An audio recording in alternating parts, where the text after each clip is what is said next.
President al-Assad stressed to the Anglican Church delegation that the Syrian society will never accept the Wahhabi and Takfiri mentality, which doesn't threaten Syria only, but the region's countries as well.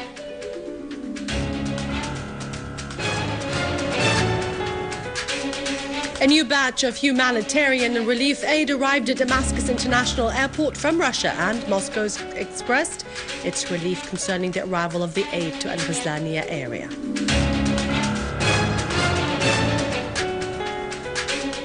Syrian Arab army units achieve progress on several axes and eliminate tens of terrorists in Homs, Idlib and Al-Hasaka.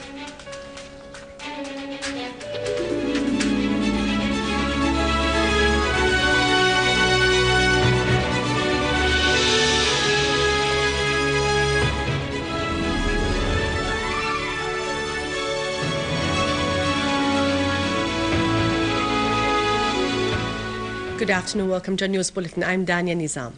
The media office at the presidency dismissed what the Russian Interfax news agency has reported and described to President Bashar al-Assad as inaccurate, and stressed that the president did not give an interview to the agency. President Bashar al-Assad's stress during a meeting with the delegation of the Anglican Church headed by Amjad Biblawi, mission coordinator for the Middle East at Presbyterian Church in the USA, that the Syrian society that has been known for its amity and tolerance for centuries will never accept the Wahhabi and Takfiri mentality, adding that this dangerous mentality does not only threaten Syria, but also all of the region's countries. President al-Assad said that one of the main problems regarding the Western and the US approach in dealing with the region's issues is that most of their leaders are far from comprehending the reality and nature of the region and the interests of its people. President al-Assad stressed that the majority of the Western leaders are working to achieve their narrow interests, which are far from the interests of their peoples and countries. For their part, members of the delegation, comprising clergymen from USA, Sweden, Switzerland, Lebanon and Syria, expressed their solidarity with Syria and rejection of any foreign intervention in the Syrian affairs, hoping that peace and security will prevail again in this country, which represents a model for cultural and religious variety.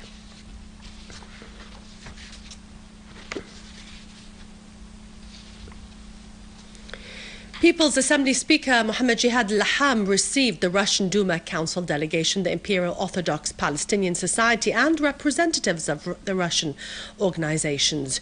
During the meeting, Dr. Laham stressed that Geneva II priorities should be fighting terrorism, pointing out that the Syrian people and government believe in the political and peaceful solution without imposing conditions on the Syrian people. On their part, the Russian delegation members asserted that the Russian people and the Duma Council support the Syrian people in facing terrorism. The delegation pointed out that the Russian parliament participates in all the international forums to support Syria and its people, hailing the Syrian Arab army's sacrifices in defending the homeland. The Russian delegation had visited the military hospital of Yusuf al-Adma to check on the conditions of the wounded from the army soldiers. The delegation's visit will last for several days, during which meetings will be held with religious and official figures, in addition to carrying out several activities to support those who were affected by the terrorist acts.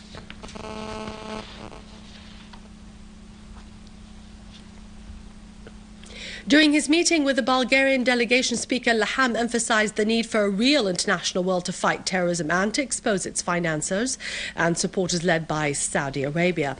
Laham pointed out that terrorism, which is striking Syria, is financed by the leaders of Saudi Arabia, where extremism and terrorism are manufactured and exported to the world. For his part, head of the delegation, Strakhil Angilov, a Bulgarian member of parliament, asserted the need to tighten relations with the Syrian parliament and the necessity of exchanging information about the reality of what's happening in Syria.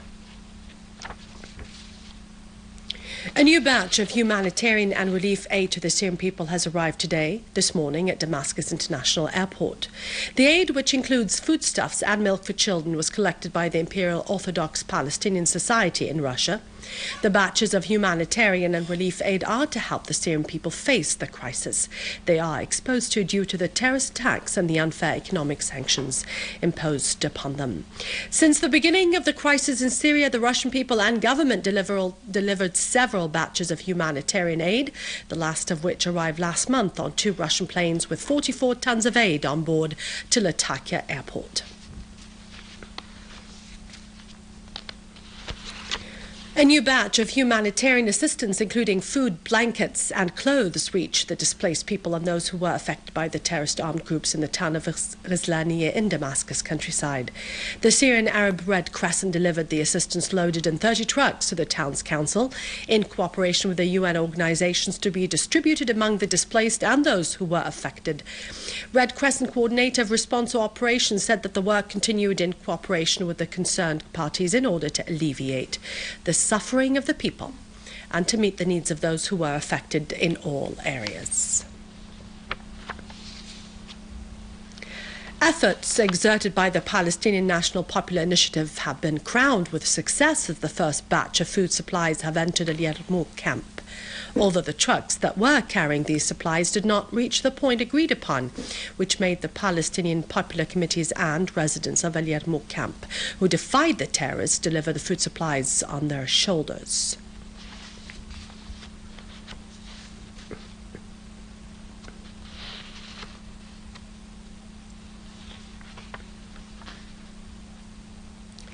Russian Foreign Ministry expressed relief over the arrival of the humanitarian aid to the displaced people and affected people by the armed terrorist groups in the town of Al-Ghizlaniye in Damascus countryside. The arrival of the aid was in accordance with what has been agreed upon during the Russian-US talks in Paris on the 13th of this month. The Russian Foreign Ministry called on all sides which have influence on the armed terrorist groups in Syria to exert pressure on them to ensure the delivery of humanitarian aid, considering such pressure would provide a more suitable environment for holding the International Conference on Syria, Geneva II. Noteworthy is that the Syrian government showed openness to any effort for delivering humanitarian aid to the civilians at any point throughout the country, calling upon all the international sides to provide help in this humanitarian endeavor. Chinese Minister of Foreign Affairs Wang Yi said that his country would continue to exert positive and constructive efforts to reach a solution acceptable by all Syrians, asserting that holding Geneva II conference as scheduled was of vital importance for the international community.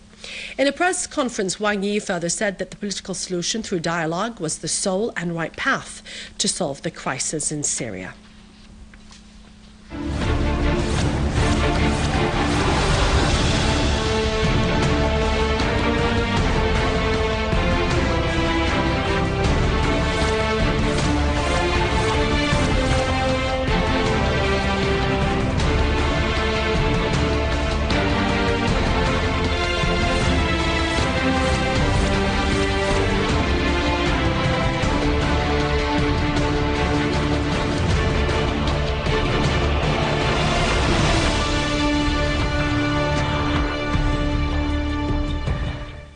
Members of the General Assembly of the World Association for the Rapprochement of Islamic Schools of Thought elected during their meeting Grand Mufti of Syria Ahmed Badruddin Hassoun as head of the General Assembly.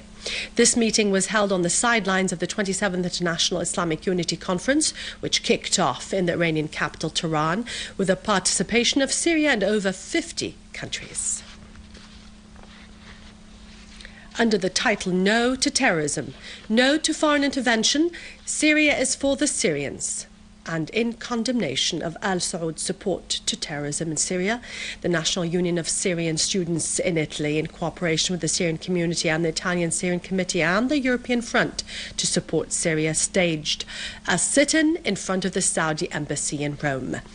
The participants emphasized that the steadfastness of the Syrian people and their support to their great army will uproot terrorism, which is no longer threatening the Syrians alone, but also the whole region and the world. Pope Tawadros II, Pope of Alexandria, called for prayers for peace in Syria. In a religious ceremony, Pope Tawadros said that we all pray for peace in our brotherly country, Syria, and the safety of its people. He also prayed to God that peace prevail in Egypt too. Maronite Patriarch Cardinal Mabshara Boutros Rai has called for prayers so that Geneva II conference is a success. In a preach he delivered today at the Seder Church, Rai said that we would go on praying for peace in Syria and the region, voicing hope that Geneva II conference would be a success. He called upon all those in Lebanon and abroad to overcome their political disputes through dialogue. Syrian Arab army eliminated large numbers of terrorists in Homs, Idlib and Damascus countrysides and foiled their attempts to infiltrate into secure places in Daraa. A military source said that a Syrian Arab army unit had thwarted an attempt by a terrorist group to infiltrate into the village of Jidiyah in Daraa countryside, killing a number of terrorists and destroying 3 of their vehicles. Another Syrian Arab army unit foiled another infiltration attempt by a number of terrorists from Jordan Street into Al-Minshiyah in Dar al-Balad, killing many terrorists and injuring several others. In Homs, Syrian Arab army units killed many terrorists in the village of Dar al-Kabira and Homs countryside and targeted their gatherings in the villages of Al-Wadiyah, Al-Sultaniya, Uncle Hawa, Telbisa and the southern countryside of Al-Qusayr, killing many terrorists and injuring others. In Damascus countryside, a number of terrorists from the so-called Islamic Front were killed.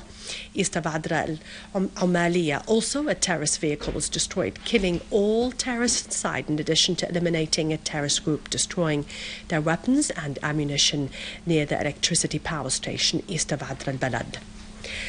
Other Syrian Arab army units pounded the terrorist hideouts in the towns of Ndera, Hamouriye and Arbin, killing many terrorists, while other terrorist gatherings were destroyed in the farms of Alayad, Nduma and Ain Tarma, with all weapons and ammunition inside.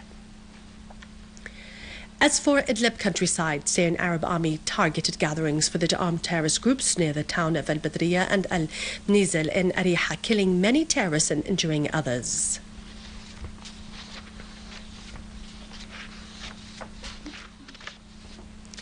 The Turkish T24 website has disclosed that covering the arms shipment intended to be sent to Syria was under the supervision of elements of the Turkish intelligence and other Turkish officials in Iskenderun city.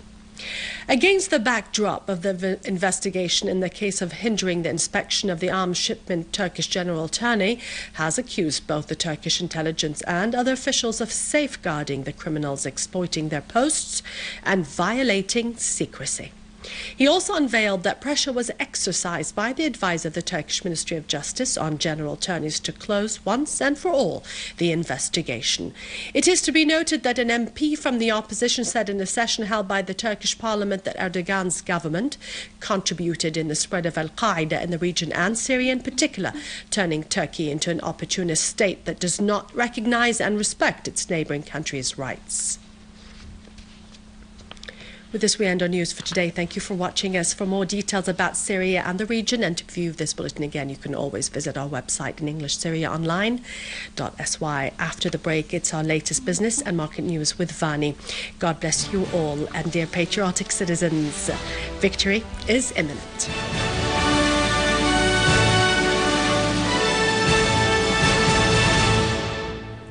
Good afternoon.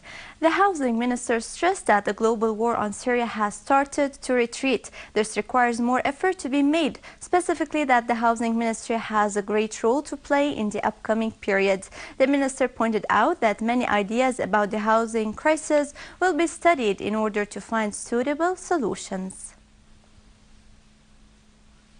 The manager of the government properties said that 16 projects and contracts specialized in investment and distributed among 3 projects in Latakia Governorate are being prepared. The first one is about establishing a textile manufacturing plant, and the 2 others are for the greenhouse emissions. The manager added that the contracts for the martyrs' families were 7 in Latakia, whereas the Minister of Agriculture asked the manager to confirm all of the investment contracts as they should be made for the 15 years to come. The Minister of Industry and the Chinese delegation reviewed the Chinese company's offer to improve the production mechanisms of the tires company in Hama Governorate. During the meeting, the minister emphasized the need to take advantage of this chance to improve the tire manufacturing sector.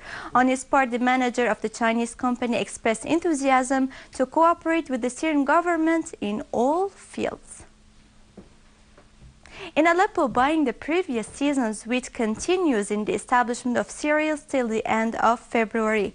On the other hand, the manager of the establishment showed that the decision aims at providing an opportunity to the farmers who couldn't deliver their crops, adding that these farmers will be able to deliver their crops to Al Nairab mills. The manager of agriculture in Sueda Governorate said that the lands cultivated with wheat have exceeded 14,000 hectares this season because of the suitable environmental conditions for cultivation, in addition to providing the farmers with the agricultural equipment, pointing out that wheat cultivation continues while the lands planted with barley reached 9,800 hectares. With this, we conclude our news. Thank you for watching and goodbye.